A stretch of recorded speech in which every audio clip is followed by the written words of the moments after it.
Hey, what's going on everybody? Welcome back. It's Travis here with JT Wealth. In today's video, we're going to be talking all about Bitcoin. Bitcoin's up over 4.3% today and over 10% this week alone. So we're going to look at all the news that's been going on with Bitcoin and where we think Bitcoin is going to be by the end of this year. So let's get into it.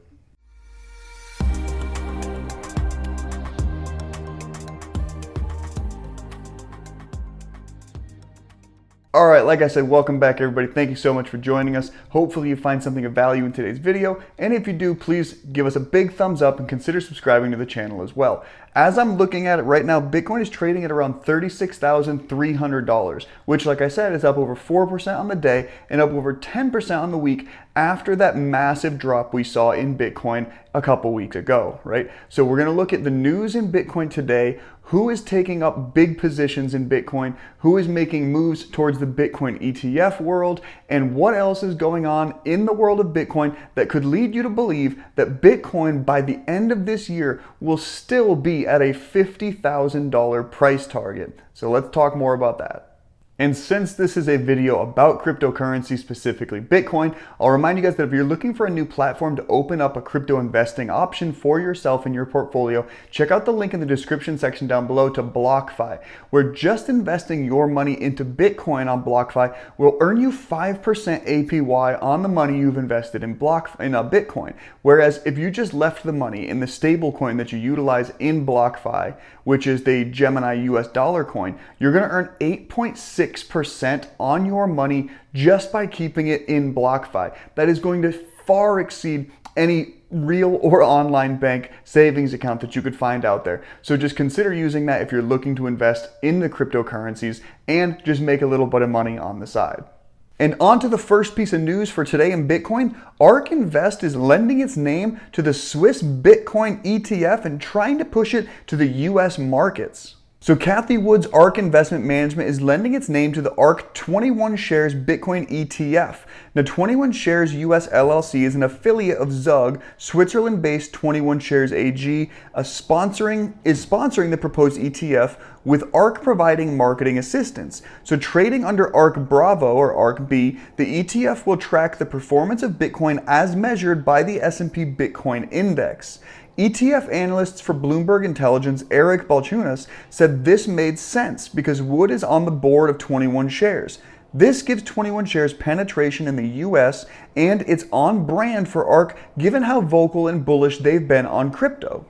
And this is great news, but they're not the first. They are the 15th. There are already 14 people or companies, as it were, that have tried to start a Bitcoin ETF in the US. The most recent, I think, was last week or 2 weeks ago, where the SEC didn't say no, but they postponed yet again making their decision from June until July. And they're thinking that really what they're looking for is a lot more regulation behind Bitcoin before they allow it to become an SEC-traded ETF.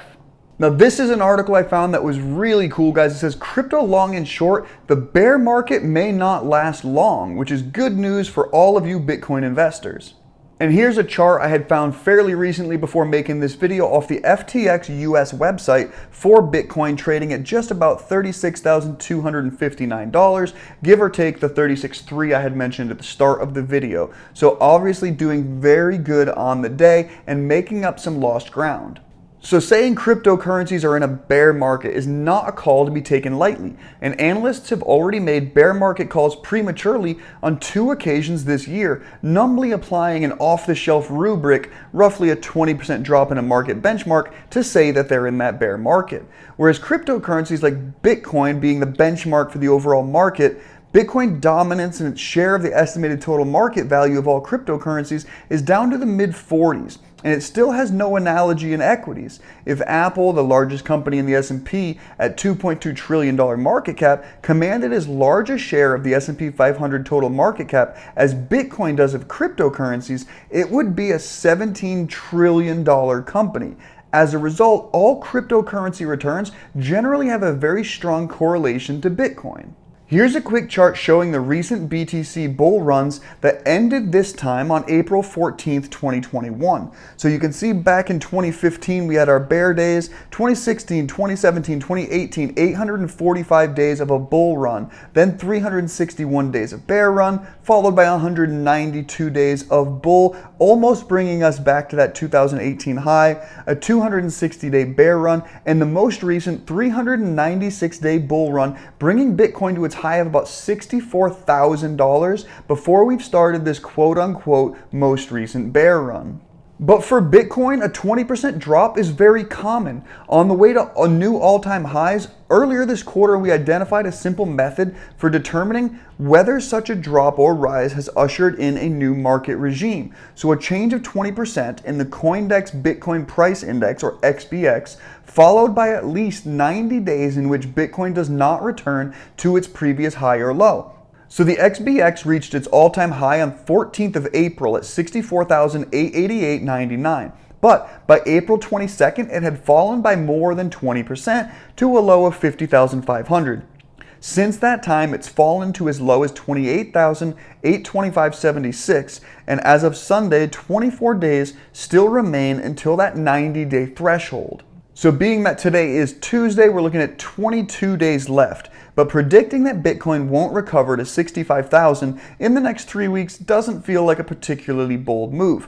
But this is Bitcoin. At the time this was written, the XBX is at 33,493.55. Recovering its all-time high would be a 93.7% gain.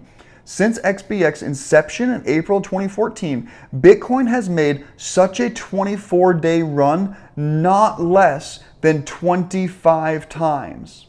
So if you think Bitcoin can't make a 93% jump in 24 days, you're wrong. It's done it before, and it's done it several times, 25 times since 2014 alone. Now let's talk about people with a lot of money. People with a lot of money tend to be smart with their money, or they at least hire people who are very intelligent with money to make sure they make smart investment decisions.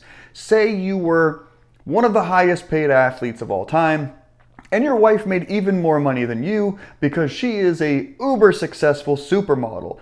What would you guys do with that kind of money? Well, if you guessed I was talking about Tom Brady and Gisele Bündchen, you were right. They just became part owner of the company FTX, the company I used to show you the Bitcoin chart earlier today from ftx.us.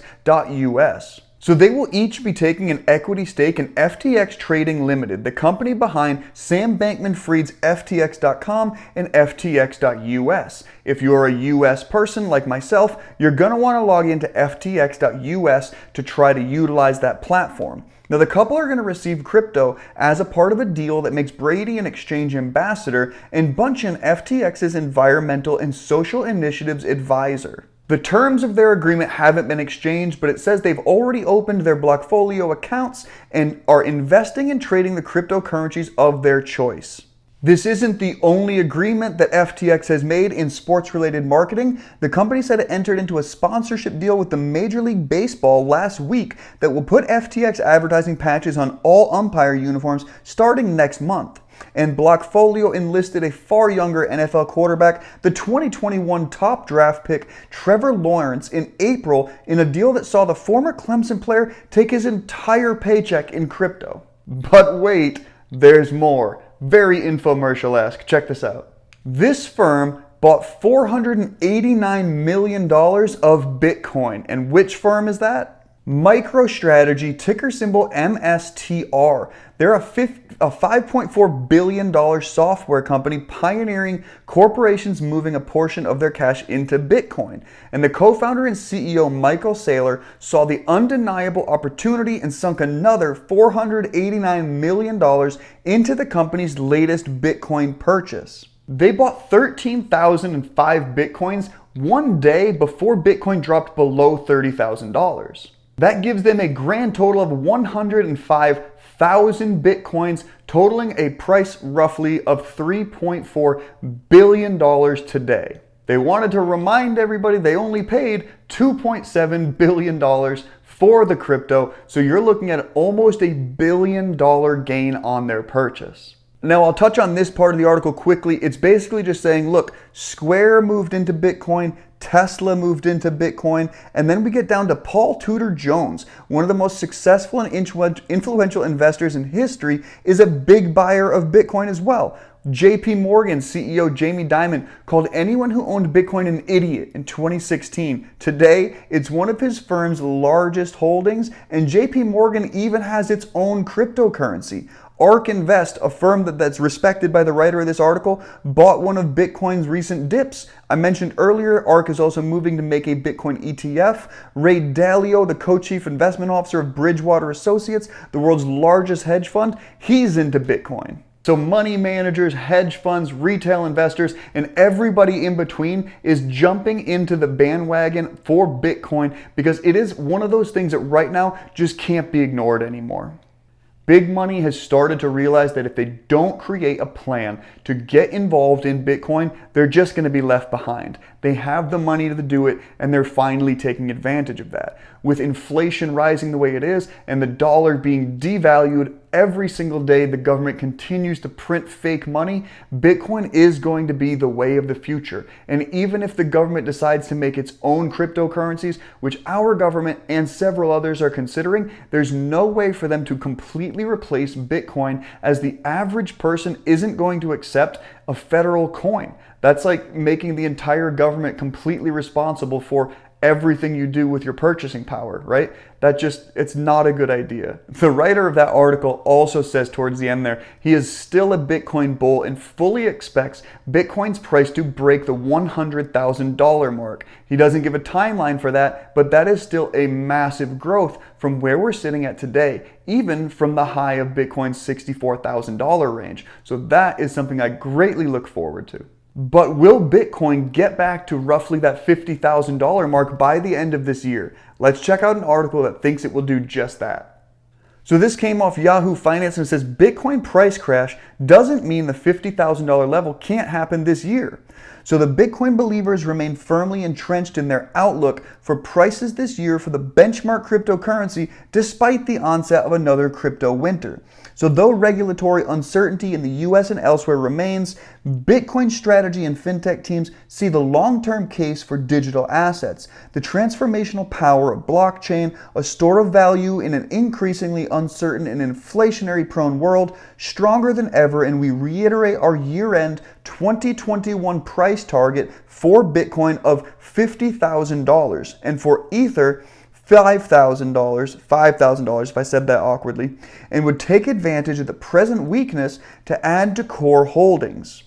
So there it is, guys, $50,000 we hope by the end of this year, and a possible $100,000 per Bitcoin eventually, right? Maybe in a year, 2, 3 years, whatever the case may be. So I wanted to apologize if I went kind of quickly through all the information in today's video, but I had a lot of articles and I wanted to get it to you guys in as smooth a manner as possible so that I didn't lose you guys. And I know that longer videos tend to not hold your attention. So thank you so much for checking out the video. Hopefully you found something of value. If so, give me a big thumbs up, consider subscribing to the channel, and obviously, until next time, bottoms up.